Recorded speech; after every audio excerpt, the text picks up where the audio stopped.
இது நம்ம கிச்சன்ல நம்ம இன்னைக்கு என்ன பண்ண போறோம்னா கொத்தவரங்காயில பலாப்பட்டையும் போட்டு ஒரு புளி விட்டு கூட்டு பண்ண போறோம்.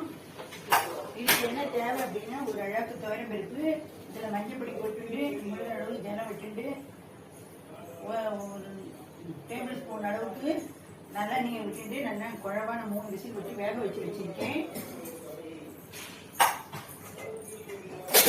இதுக்கு என்ன தேவை அப்படின்னு பார்த்தா இந்த வேகம் இதோடயே நான் போட போறேன். ஈஸி மெத்தடா குயிக் மெத்தடா பண்ணலாங்கிறதுனால நான் இது கூடயே போடுறேன். இப்போ கொத்தவரங்காய் இது கூட போட்டாச்சு. இப்போ பலாப்பட்டையை நசுக்கி ஒரு டிராப் அளவுக்கு ஒரு டீஸ்பூன் அளவுக்கு அதில் உப்பு போட்டு நான் வேக வச்சு வச்சிருக்கேன். ஏன்னா அதில் உப்பு பிடிக்கணுங்கிறதுக்காக நான் இப்படி வேக விட்டு வச்சிருக்கேன். இப்போ கொத்தவரங்காய் பலாப்பட்டை அதெல்லாம் போட்டுச்சு. அதுக்கப்புறமா தனி மிளகாத்தூள், இது கூட காஷ்மீரி சில்லி பவுடர் நான் கலந்து வச்சிருக்கேன். இது ஒரு அரை ஸ்பூன் அளவுக்கு இதில் நான் போட்டுக்கிறேன். அதுக்கப்புறமா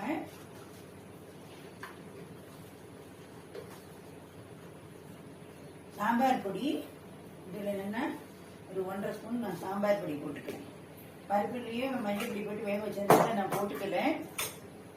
இதுக்கு தேவையான அளவு, இந்த டிஷ்ஷுக்கு தேவையான அளவு உப்பு போட்டுட்டாச்சு. இப்போ இதுக்கு தேவையான வெள்ளத்தையும் போட்டுவிட்டேன்.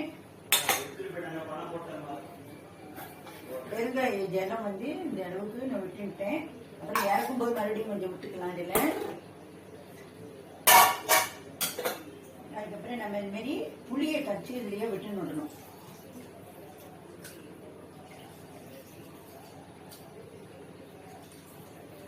நான் இது பண்றது ட்ரெடிஷ்னல் மெத்தட் படி பண்றேன்.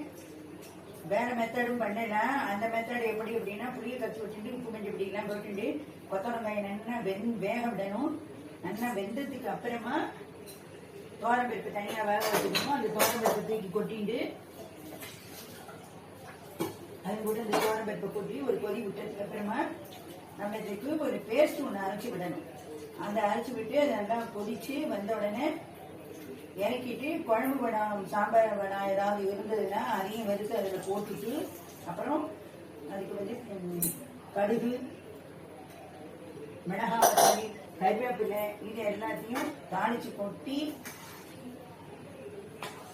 அப்புறம் கொஞ்சம் தேங்காய் துருவல் அதையும் நல்லா வறுத்து அதில் போட்டு இறக்கிட்டேன்னா அது ஒரு மெத்தட் ஆகும்.